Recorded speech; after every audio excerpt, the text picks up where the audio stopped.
कभी बारिश की बूंदों की आवाज सुनी है? मतलब ध्यान से ऐसा लगा है कि वो कुछ कहना चाह रही हो। एक बहुत ही मशहूर अमेरिकन पोएट थे, वॉल्ट विटमैन।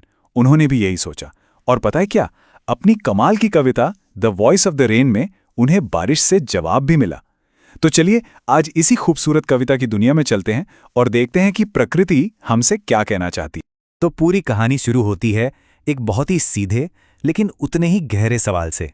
पोएट यानी हमारे कवि बस ऐसे ही एक पल में धीरे धीरे गिरती बारिश से पूछ बैठते हैं कि भाई तुम हो कौन। सोचिए जरा, ये एक ऐसा सवाल है जो शायद हम सब ने कभी ना कभी प्रकृति को देखकर मन ही मन पूछा होगा, है ना?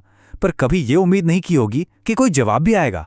लेकिन इस कविता में कुछ कमाल हो जाता है। ये सवाल सवाल नहीं रह जाता।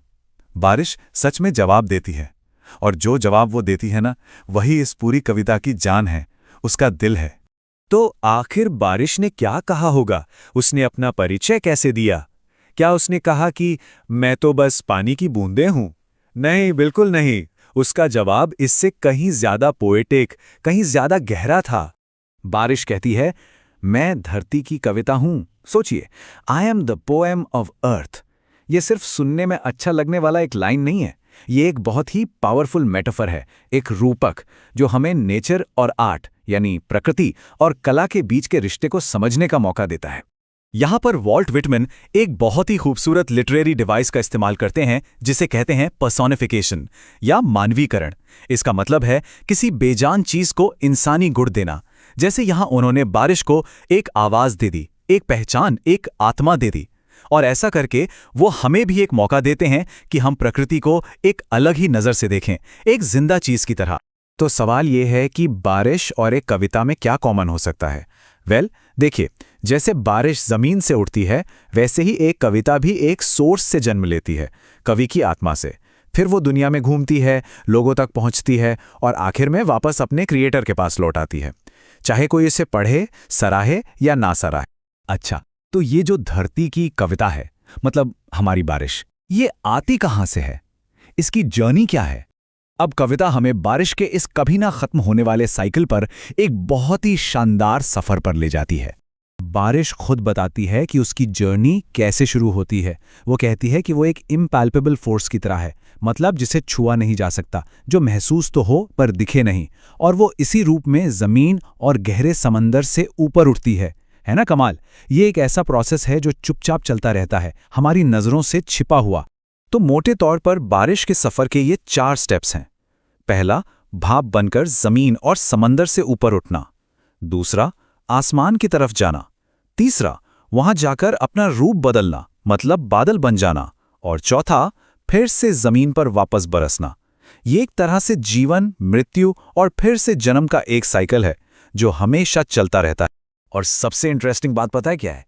बारिश का ये पोएटिक डिस्क्रिप्शन साइंटिफिकली भी एकदम करेक्ट है। ये वही वाटर साइकिल है जो हम सबने पढ़ा है, इवैपोरेशन, फिर कंडेंसेशन और आखिर में प्रेसिपिटेशन। मतलब विटमैन हमें ये दिखा रहे हैं कि आर्ट और साइंस, कला और विज्ञान असल में अलग अलग नहीं है, बल्कि एक ही चीज को देखने के 2 अलग अलग नजरिए हैं। पर बारिश का ये सफर सिर्फ एक खूबसूरत साइकिल नहीं है, इसका एक बहुत गहरा मकसद भी है। ये इस दुनिया के लिए एक लाइफ गिवर है, एक ऐसी शक्ति जो सबका पोषण करती है। तो बारिश का मिशन क्या है? इसका काम है धरती के सूखे को धोना, धूल मिट्टी को साफ करना और सबसे जरूरी, उन बीजों को जिंदगी देना जो जमीन के नीचे सोए हुए हैं, लेटेंट हैं, अनबॉर्न हैं। ये उन बीजों को जगाती है। जरा सोचिए, अगर बारिश ना हो तो ये दुनिया तो एक बंजर जमीन बनकर रह जाएगी। तो यही वो ताकत है जो नेचर के साइकिल को चलाती है, जो इस धरती को जिंदगी, खूबसूरती और हरियाली से भर देती है। अब कविता के आखिर में विटमैन हमें एक और गहरे ख्याल के साथ छोड़ जाते हैं। वो बारिश के साइकिल को एक गाने के साइकिल से कंपेयर करते हैं। एक बहुत ही खूबसूरत कंपैरिजन है ये। अगर कविता को ध्यान से पढ़ा हो तो ये जरूर नोटिस किया होगा कि आखिरी की कुछ लाइंस ब्रैकेट्स में है ना? ये असल में पोएट का तरीका है हमें ये बताने का कि अब जो कहा जा रहा है वो बारिश नहीं कह रही, बल्कि ये खुद पोएट के अपने विचार हैं। ये बारिश और कला के रिश्ते पर उनका अपना रिफ्लेक्शन है। देखिए, जैसे बारिश धरती से उठकर वापस धरती पर ही लौट आती है, ठीक वैसे ही एक गाना या एक कविता भी अपने क्रिएटर यानी कवि के दिल से निकलती है। वो दुनिया में घूमती है, लोगों के दिलों को छूती है और फिर प्यार के साथ वापस अपने बनाने वाले के पास लौट आती है, चाहे उसे कोई पसंद करे या ना करे। और यही इस कविता का सार है कि आर्ट और नेचर मतलब कला और प्रकृति ये दोनों आपस में जुड़े हुए हैं। दोनों का साइकिल एक जैसा है, पैदा होना, अपना मकसद पूरा करना और फिर वापस लौटाना। ये दोनों ही जिंदगी की खूबसूरती का सबूत है। तो इस कमाल की कविता को समझने के बाद अब हम अपने विश्लेषण के बिल्कुल आखिर में आ गए हैं और यहाँ जो सोर्स मटेरियल है वो सीधे सीधे स्टूडेंट्स और लर्नर्स के लिए एक संदेश देता है। ये एक ऐसा मैसेज है जो बताता है कि ज्ञान या नॉलेज को कैसे फैलाया जा सकता है, उसे दूसरों तक कैसे पहुंचाया जा सकता है। स्रोत हमें याद दिलाता है कि ज्ञान बांटने के लिए होता है। अगर ये एनालिसिस आप सबके लिए मददगार रहा हो तो इसे लाइक और शेयर जरूर करें और ई पाठशाला यूट्यूब चैनल को सब्सक्राइब करना ना भूलें, क्योंकि याद रखिए एक छोटा सा शेयर भी किसी और स्टूडेंट की पढ़ाई को बहुत आसान बना सकता है। तो चलिए इस एनालिसिस को इसी एक सवाल के साथ खत्म करते हैं।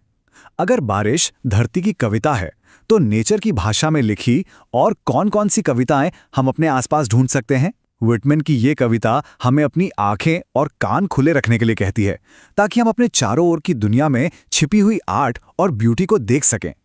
तो अगली बार जब बारिश हो ना तो बस एक पल रुक कर उसकी आवाज को सुनिएगा, क्या पता आपको भी कोई जवाब मिल जाए।